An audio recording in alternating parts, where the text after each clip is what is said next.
Hi guys, it's Claude from K9IQ. Thank you for stopping by the website again. Really appreciate your support. Hope you're doing well and hope you're all safe in these troubled times. Okay guys, so the talk today is going to be on the use of food in dog training and personally why I choose not to use food. Now, when I turn up for a behavioural consult, most of the time people ask me, will we be using food in dog training and do we have any other options? So the first 5 or 10 minutes of a behavioural consultation is to try and explain to them that yes, there are many other options in terms of reward structures for dogs and why I choose not to use food. Now, before we go too much further, I need to explain that I don't consider the use of food bad in dog training, nor do I consider dog trainers that use food bad dog trainers. I just have a personal preference for other reward structures, and I'll try and explain my method of madness going forward. So there are 5 main reasons as to why I choose not to use food. The very first one is diet, and we're going to go through these in a bit more detail. The second one that I don't want to use food is that I train food refusal, which basically means my dog won't take food from anybody. The third one is I actually want to develop a good relationship with my dog, not a relationship with food. Fourth one is my dog is not necessarily hungry all the time, so how does that work with dog training if I'm using food? And the last one is there are far better motivators or positive reinforcement tools that I can use to actually get some better performance out of my dog. So good dog training is about getting the best out of your dog with the least amount of negative side effects.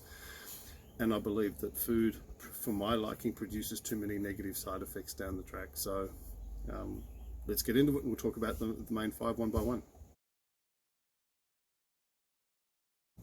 Okay folks, so number 1, diet. Okay, now this is a philosophical point of view. Everybody has a different perspective on what to feed a dog. I'm of the firm belief that dogs should never be eating anything processed, and about the most processed food you can give a dog is commercial dry food. So right from the outset, I want to give my dog a balanced, nutritionally balanced and correct raw and natural food diet, which encompasses all the food groups. So right from the outset, I'm pretty much hamstrung in terms of what I can do with my dog going forward, because I then, if I'm using a raw food diet to feed my dog, I can't pick little bits of food out and actually use it to train my dog going forward. So the first driver is a really good diet.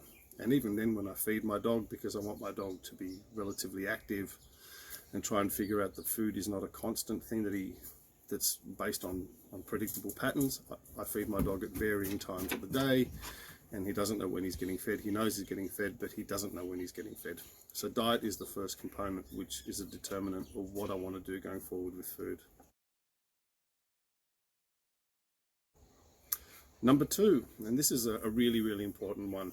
Coming from training dogs from a services agency's point of view, I need to train my dog not to take food from people. So food refusal is a really strong motivation for me to not use food in any part of the training. I can effectively give my dog a food treat and he won't take it unless he has a specific command to eat. He doesn't understand that food only happens inside the bowl. So I know for a fact that if somebody throws baited food over my back fence, he won't take it. He won't scavenge on the street. So my dog's perspective of how to deal with food is different to normal dogs, because food is part of sustenance and has nothing to do with training. So he doesn't look for it outside of his bowl, and it happens with a specific procedure.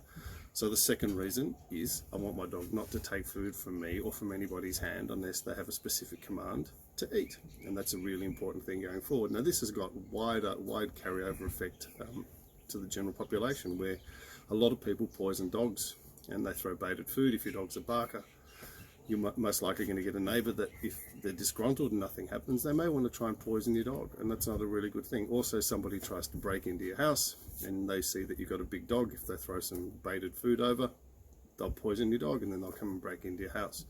So it's good having peace of mind knowing that your dog will not take food unless it's specifically designated to do with food. So that's the second reason why I don't use food in part of dog training. Number 3, I want a relationship with my dog, not my dog having a relationship with food. And what I mean by that is, if my dog is used to being trained with food and I use kibble or something that's pretty commercially viable, or liver treats, and my dog has got an expectation of that, then all of a sudden if somebody turns up that's got a higher value food treat, they're more likely to get a higher value response out of my dog than I do. And I don't like that. And then my dog is also geared to try and get food from different people, and we got all sorts of problems going forward. So what I would much rather do is have a reward structure that involves me, not an external or third-party thing. So what I try and do with my reward structure is pats and affection. And effectively, nobody can give a pat to my dog as well as I can. So my dog is more geared towards me, and hence we've got a better relationship. So the relationship that I've got with my dog to teach it new skills is that I reward it with me when it actually does the correct behavior, as opposed to rewarding it with food, which is a slightly different point of view, because at the end of the day, I want a really good relationship with my dog and not my dog with a bit of food. Okay, so that was point number 3, developing a stronger relationship. Number 4, and this is a doozy, this has got to do with my dog is not necessarily always hungry and always ready to work for food. Now, I've dealt with a few dog training centers that predominantly train their dogs or their clients' dogs with food, and the first thing that they say to you, in order to get your dog to work at its best and to get the most out of using food training, do not feed it the day before. So let me walk you through this. So effectively, your dog is in a state, a little bit of hunger, and in order to get rid of the hunger, it actually has to perform. So as the dog is doing what it wants to do, you give it a bit of a food treat, and it actually removes the pressure of the hunger that was there from the day before. I don't like that kind of training. I want my dog, if I'm not feeding my dog, I'm not feeding my dog for a specific reason, not to actually deprive it of food so it actually works better in the context of training. I think that's a bit of animal cruelty, and I don't want to go down that path with my dog. If I'm trying to keep it lean, I'm trying to keep it lean. I try and fast my dog like I fast, but I'm not using that hunger component to actually get the best out of my dog going forward. And my dog isn't a heavily food motivated dog. The previous dog was. So, but all dogs have got an affectionate relationship with humans.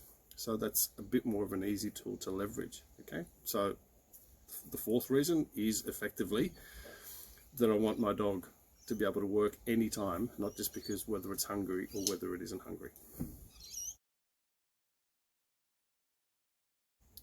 Number 5, and last but not least, is the whole part that using food is what's called positive reinforcement. Now, positive reinforcement is something that we give to the dog to strengthen a desired behavior. Now, positive reinforcement could be a food treat, could be a pat, could be using a tug of war, could be throwing a tennis ball. It's anything that the dog finds appropriate and stimulating to actually get rewarded for doing the right thing. So this comes back to one of my earlier points, where if the dog does the right behavior, then it gets me as part of the reward, then all of a sudden I'm part of the positive reinforcement. If I've got a dog that's highly prey driven, like it's got a lot of intensity, then potentially using tug of war is a good thing, or throwing a tennis ball. And with those, I can actually then introduce my dog to be calm, be relaxed, and then he gets access to the tug or the ball. And the beauty of tug of war and throwing tennis balls, it won't make my dog get poisoned by somebody if they want to break into my house, or have the lure or the problem of food going over the top of my dog, trying to get it to resist all these different temptations going forward. So they're the 5 main reasons going forward, guys. Firstly, it was the diet.